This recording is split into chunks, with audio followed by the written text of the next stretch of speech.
Sarvabhai Namaskaram. Today we revise the concept of simple present tense which we have already been covered earlier. So after the shorts you will be able to recognize, frame and utilize the proper rules of simple present tense while translating. So let's understand.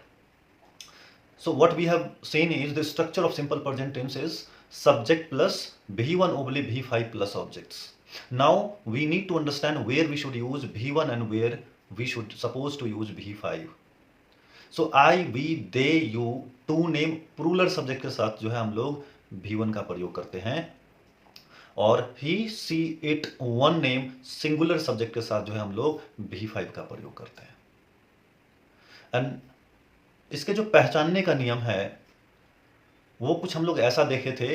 A verb of the sentences that is lasted with ता है, ती है, ते हैं, etc is known as the sentence of simple present tense. एक बार आप लोग मेरे साथ रिपीट करोगे. A verb of the sentences that is lasted with ता है, ती है, ते हैं, etc is known as simple present tense. आप इसको तीन पार्ट में ब्रेक करना.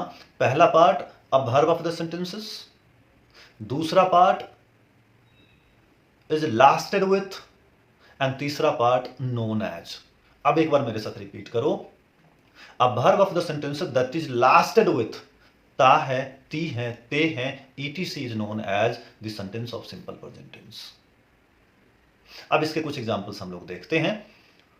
जैसे वह पढ़ती है तो सी रीड्स, बिकॉज सी जो है आपका सिंगुलर सब्जेक्ट है. वे लोग खेलते हैं तो दे प्ले.